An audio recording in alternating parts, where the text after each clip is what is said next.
So those core values, though, help me become a leader. So when I look at leadership, it's an action of influencing a group of people or an organization. So when somebody comes in the weight room, the last thing I want is anything to defer to anybody else. In terms of, if I'm on the floor, I want people to know that I'm in charge. There's a lot of assistants, people that, I walk in a weight room and I'm like, who's in charge here? You can't decipher between some athletes or a coach. So I want people to know that I'm in charge. I was speaking to a group of female Marine officers. Now, these are female officers in the Marines. And one of the women raised her hand and she said, well, how do you get the guys to listen to you? You're a female, I go, well, I fail the eye test right off the top. I fail it. I'm a female, that's the first thing they see. So how do you get the guys to listen to you? Well, just physical strength isn't the only strength that I have. I've been doing this for, as Scott told everybody, 50 years, no, 20 years. So I have 20 years experience. Now, I'm older than, or I have more experience than they do age.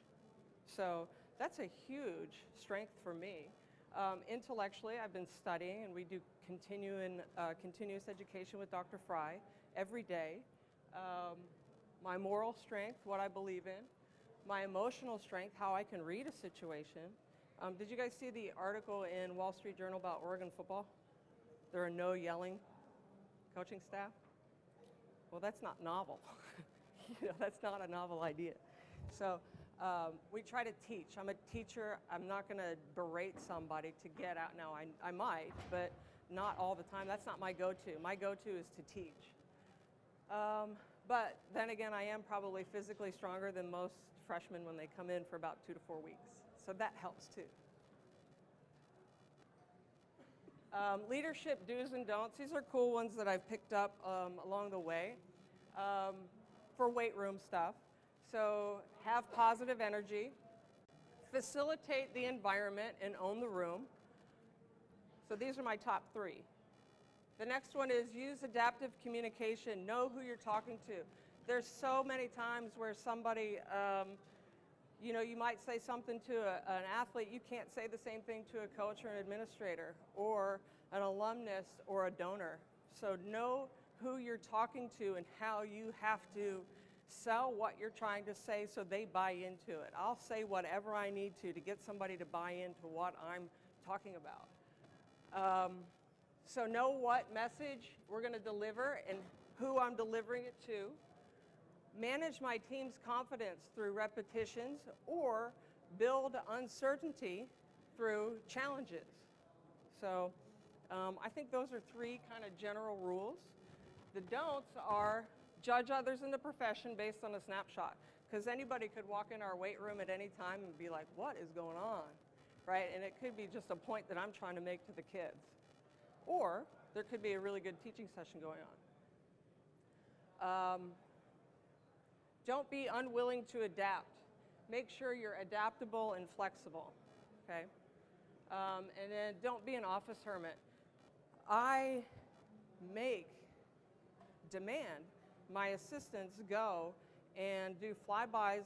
The coach's office is in the morning, once in the afternoon, because I want them to show that they are bought into the program and they are part of the team that they work with. I think it's really, really important because we always get stuck in the weight room because that's a place where people come. People are required to come to the weight room. We never go out to them. So it's important, I think, to do flybys and say hello. 9 qualities of a servant leader. Servant leader values diverse opinions. So everybody that works in our weight room has different specialties. I'm a massage therapist. I add that on top. One guy does muscle activation. One guy, he calls himself a speed guy. So we all have different, interests that help the group. Cultivate a culture of trust. I think the biggest thing that an assistant or somebody can be to an organization or person is loyal. No matter if you're right or wrong, they agree with whether what you're saying. So they're loyal to what you're doing. You develop other leaders. I try to empower people that if I left this desk today, would you be the one to step into that desk tomorrow? Does the administration know who you are? Do they know that you're approachable? Do they know that you can teach? You got to sell yourself. Not oversell, sell. So help people with life issues. I think my work goes beyond the weight room by far. That might be my greatest strength is it's not the stuff that goes on in the weight room, it's the stuff that we teach them in the weight room that goes outside into life. We encourage, we sell instead of tell, so we're teaching our athletes why. We think you, not me, so we're empowering others. We think long-term, what's our 5-year plan? Write it down, put it in your portfolio. What is your 5-year plan that you are going to get better as a strength and conditioning coach or facility? And then we act with humility. These are all from Skip Pritchard, okay? Any questions so far? Comments? So leadership lessons from the gym. These are kind of cool. If you want someone to care about what they do, show them you care about who they are. So it's really important for me to understand who my athletes are and what motivates them. Be concise. The worst thing on a phone interview is that when you ask somebody a question and then people are writing things down on the other end, you just keep answering the question over and over and over and over and over and over again. So silence is okay. My old supervisor, Jerry Martin, stared at me. So I was like, I'll stare back. And it was the most awkward thing you could ever imagine. But it got me the job. I don't know if staring at him got me the job, but it helped. So keep your balcony people close. I used to say put your basement people in the basement, right? I used to say that, but now it's, okay, well, let's bring the basement people with us. So let's empower everybody. So keep your balcony people close, pull the basement people with you, the people that are trying to bring you down. Shift your environment from a time and effort to a results-based economy. If I can get the workout done in 15 minutes, go. We have some pretty cool technology that strength isn't just this big target that we're trying to hit. We now have a sniper rifle that I know exactly what each guy needs, and if it takes you 10 minutes to get that done, it's done.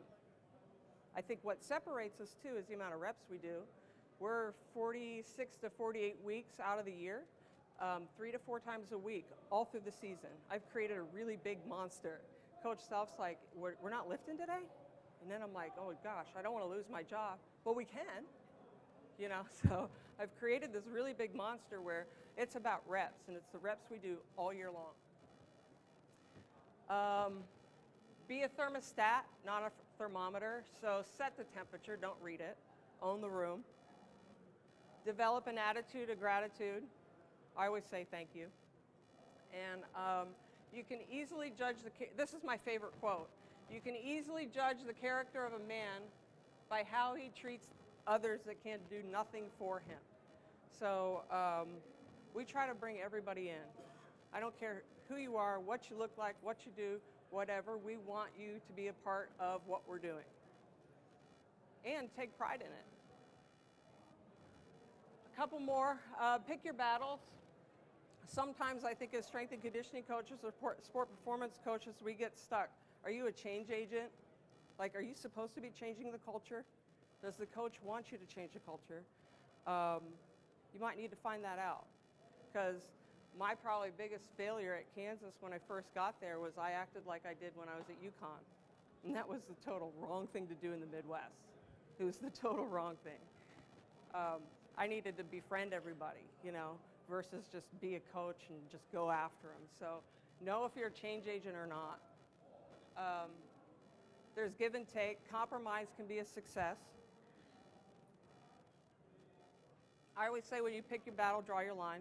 Okay, just make sure you stop. Don't continue the battle. because we can go and battle and battle and battle and battle. That's what we do. Show respect to everybody. I never know who's going to walk through our doors. Kansas is kind of a friendly atmosphere, so it could be somebody that's going to donate $100,000. It could be somebody that just wants to go pick and snap a picture of the basketball team. So I never know who it is. So anybody who walks in that weight room, I have to treat with respect.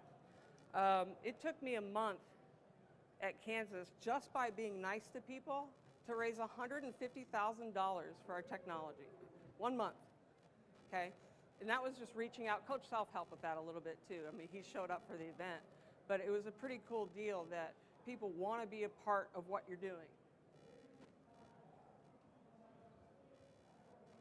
So, you know, we could go over leadership quotes all day.